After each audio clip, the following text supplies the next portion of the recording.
What happens when one of Hollywood's most respected actors walks onto a late-night set expecting a normal conversation, only to be blindsided by a host who seems determined to tear him down? In just 39 seconds of brutal back and forth, Seth Meyers would go from smug television host to the man who made the biggest mistake of his career. This is the story of how a simple interview turned into one of the most shocking moments in late-night television history. Samuel L. Jackson arrived at the studio that evening like he had done hundreds of times before. The veteran actor, known for his powerful performances and commanding presence, was there to promote his latest film. He walked through the backstage area, greeting crew members with his usual warmth and professionalism. Everything seemed normal. Everything seemed fine. But what Samuel didn't know was that Seth Meyers had something else planned. Something that would turn a routine appearance into an unforgettable disaster. The lights came up, the audience applauded.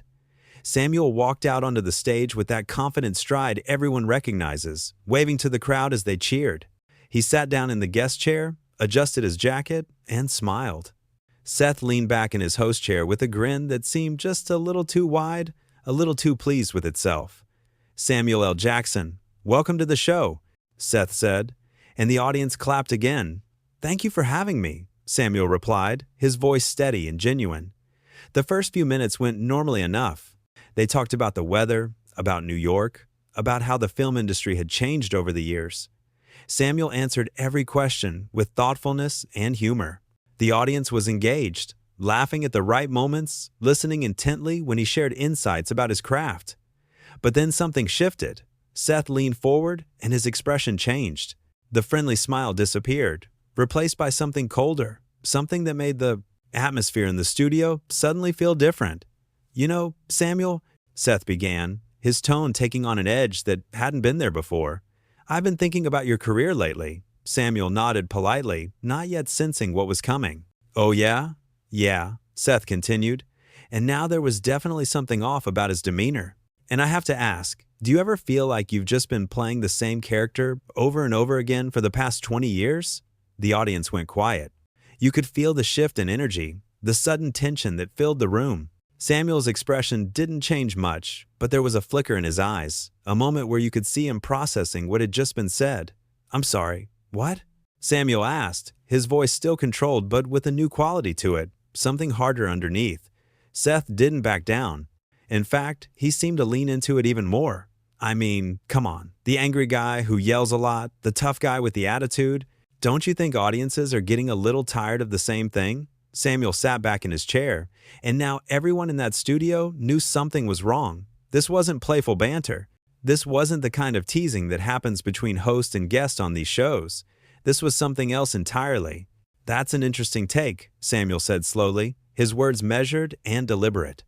"Especially coming from someone who's been doing the same desk job for years, reading jokes other people write for him." A few people in the audience gasped. Others laughed nervously. Seth's face flushed red, but instead of backing off, instead of trying to diffuse the situation he had created, he doubled down. "At least I'm self-aware about it," Seth shot back, his voice rising slightly. "I don't pretend I'm doing something groundbreaking every time I show up to work. And I don't pretend I'm some kind of comedy genius when I'm really just a guy sitting behind a desk," Samuel replied, his tone still remarkably calm despite the obvious provocation. The audience didn't know how to react anymore. Some people were silent, watching with wide eyes. Others were murmuring to each other, clearly uncomfortable with what they were witnessing. Seth's producer was standing off to the side of the stage, and you could see the panic on his face. He was making gestures, trying to signal to Seth to move on, to change the subject, to do anything other than continue down this path. But Seth either didn't see the signals or chose to ignore them. "You know what your problem is?" Seth said, and now he was pointing at Samuel, actually pointing at his guest like he was scolding a child. "You take yourself way too seriously. You act like you're above everyone else." Samuel's jaw tightened. His hands, which had been resting casually on the armrests of his chair, now gripped them firmly. "I take my work seriously," he said, his voice dropping lower. "There's a difference. Maybe if you took yours seriously, you'd understand that." "Oh, here we go," Seth said, rolling his eyes in an exaggerated way that made him look even more childish. "The lecture from the high and mighty movie star. "I'm not lecturing anyone," Samuel said, and now there was real steel in his voice. "I came here to have a conversation. I came here to talk about my work. I didn't come here to be disrespected by someone who clearly has some kind of issue." Seth laughed, but it was a harsh, unpleasant sound. Disrespected? Man, you really do think you're special, don't you? The audience was almost completely silent now. Whatever energy had been in the room at the start of the interview was gone, replaced by this awful, uncomfortable tension that made everyone wish they were somewhere else. Samuel leaned forward in his chair, looking directly at Seth with an intensity that could have cut through steel. "Let me ask you something," he said quietly. "What exactly did you hope to accomplish here tonight? Did you think this was going to be funny? Did you think people were going to be impressed by you trying to tear down a guest on your own show?" Seth opened his mouth to respond, but Samuel wasn't finished. "Because I'll tell you what it looks like from where I'm sitting," Samuel continued, his voice growing stronger. "It looks like a man who's so insecure about his own position that he feels the need to attack someone else to make himself feel bigger. It looks small. It looks petty. And honestly, it looks sad." You could see Seth's face changing colors, going from red to almost purple. His hands were clenched on his desk. "You don't know anything about me," he said, his voice shaking slightly. "I know what you've shown me tonight," Samuel replied. "And what you've shown me is someone who doesn't have the basic decency to treat a guest with respect. Someone who thinks being rude is the same thing as being interesting." Seth stood up from his desk suddenly, his chair rolling back. Behind him. "You know what? I don't have to sit here and listen to this." Samuel actually laughed at that, a short, sharp sound. "You don't have to sit here? This is your show. I'm the guest. I'm the one who doesn't have to sit here." "Then maybe you should leave," Seth said. And now he was practically shouting. The audience gasped again, louder this time. The producer was frantically waving his arms, trying to get Seth's attention, but it was too late. The situation had spiraled completely out of control. Samuel stood up slowly, deliberately. He straightened his jacket and looked at Seth with an expression that somehow managed to be both angry and disappointed at the same time. "You know what the sad part is?" Samuel said, his voice cutting through the chaos. "I actually used to respect you. I thought you were one of the good ones.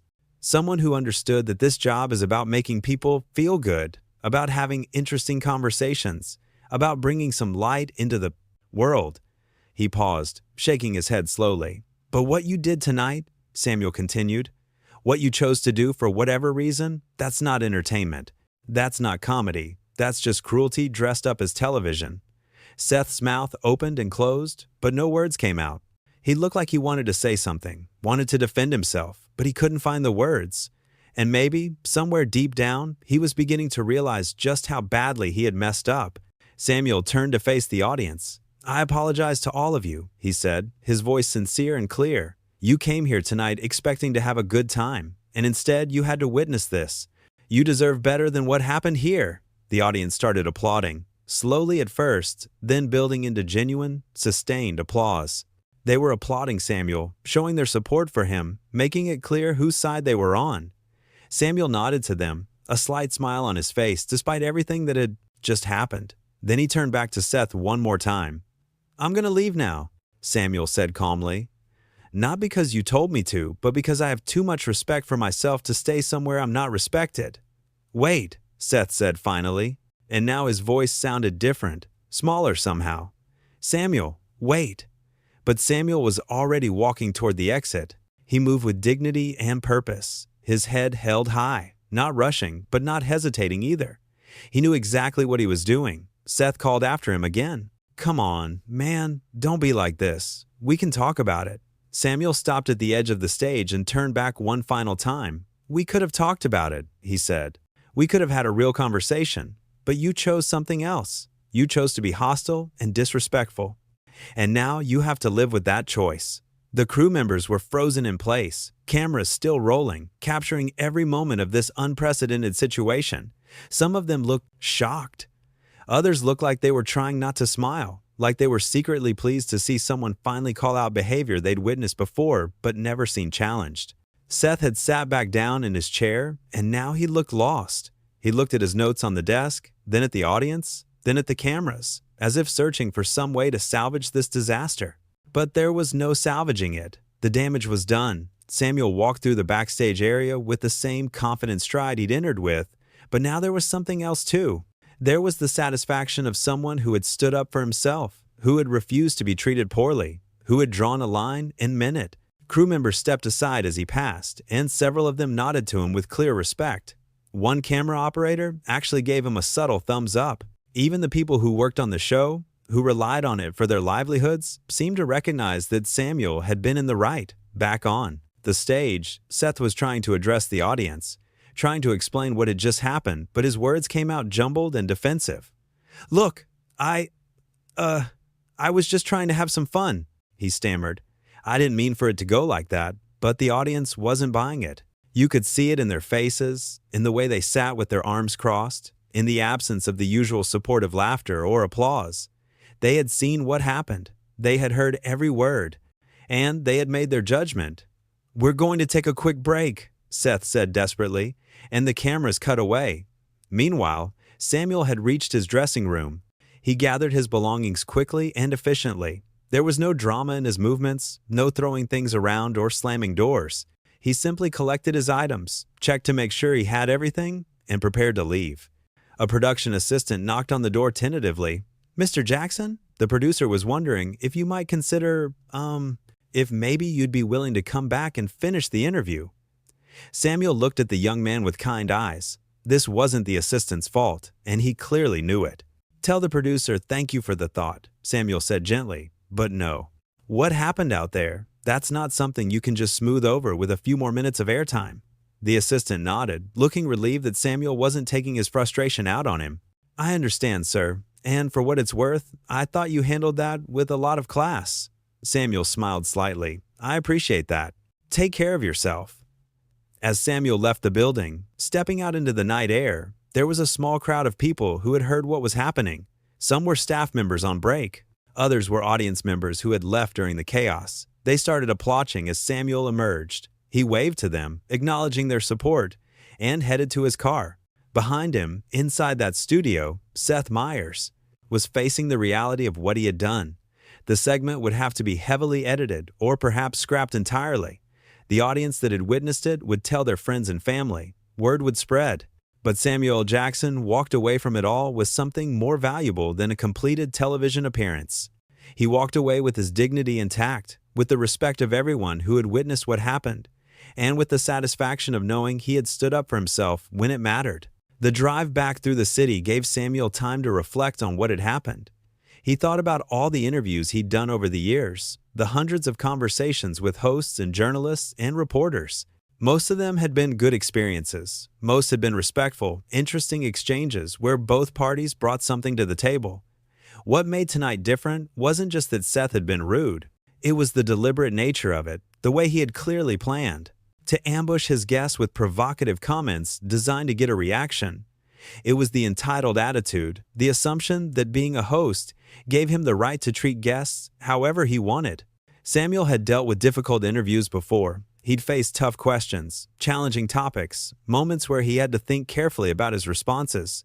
But those were professional situations where everyone involved maintained a basic level of respect and decorum. What Seth had done was different. It crossed a line that shouldn't be crossed.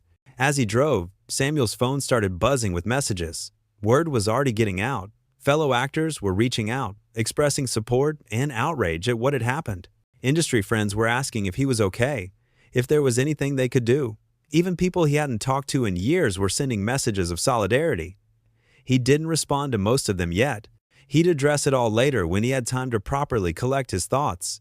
Right now, he just wanted to get home, to step away from the whole situation and process it in his own time. Back at the studio, the rest of the show was a disaster. Seth tried to continue with his remaining segments, but his energy was completely off. The band played their music, the cameras kept rolling, but everyone involved knew they were just going through the motions. The heart had gone out of the evening the moment Samuel had walked off that stage. During commercial breaks, Seth sat at his desk staring at nothing, his face a mask of stress and regret. Members of his team tried to talk to him, tried to strategize about how to handle the fallout, but he barely responded.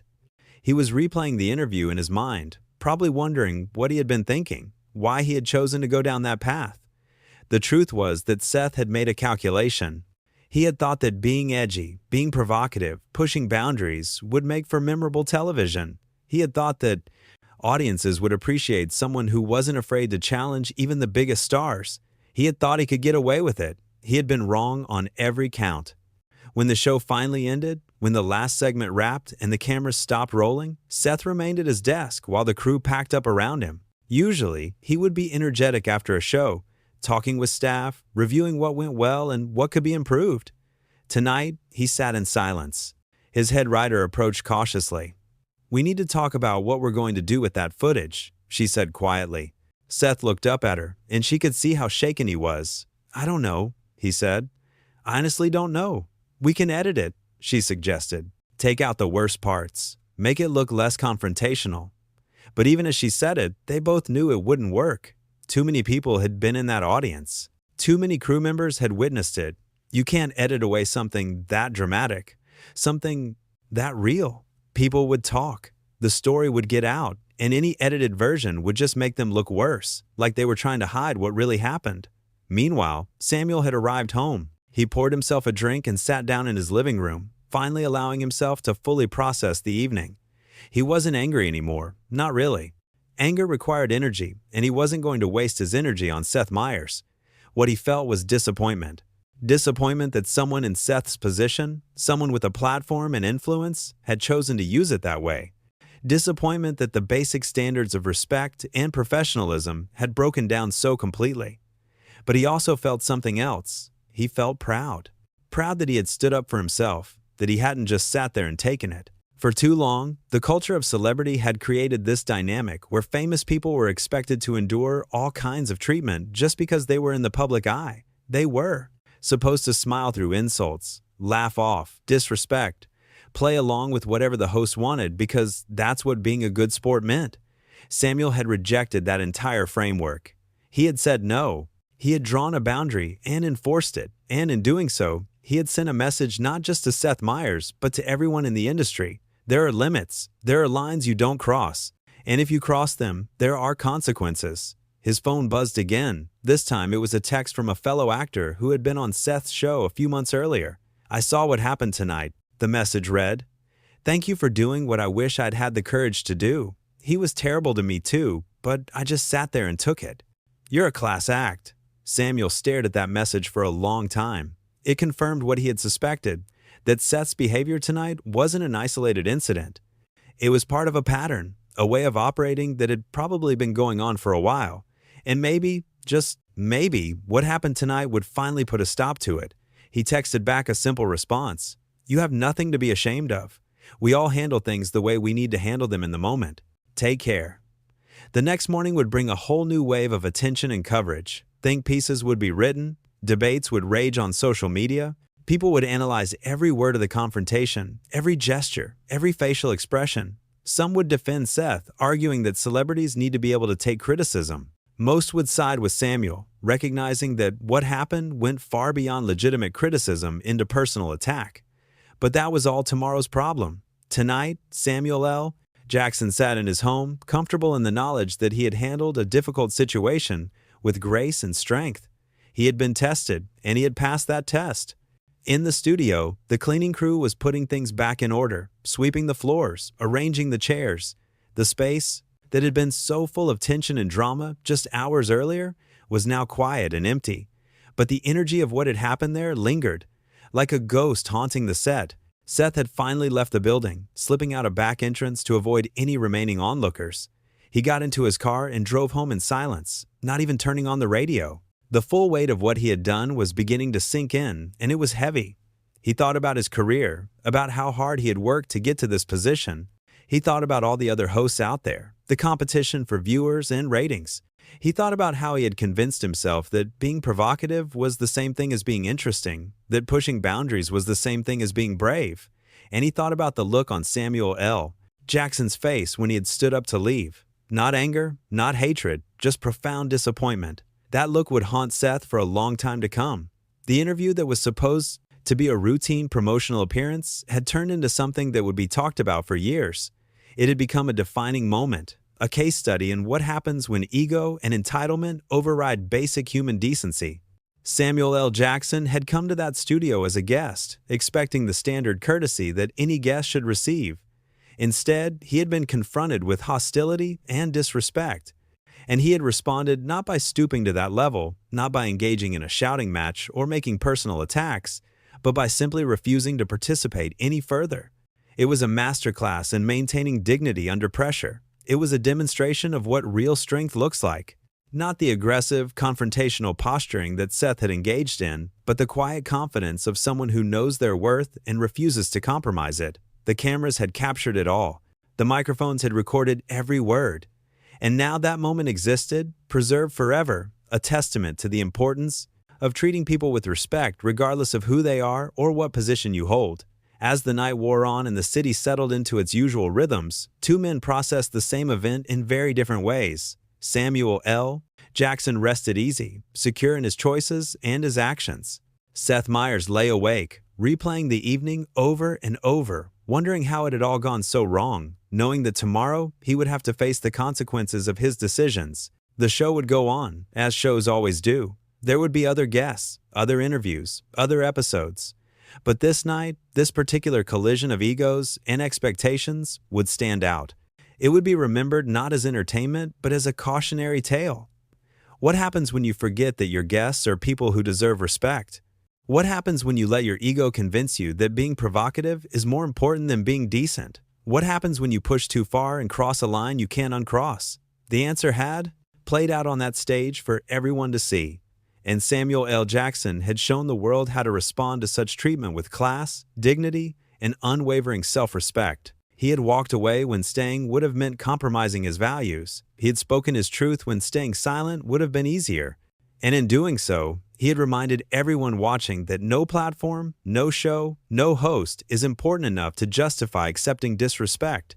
That sometimes the most powerful thing you can do is simply refuse to participate in your own diminishment. That walking away can be an act of strength rather than weakness. The studio lights were off now. The audience had gone home. The crew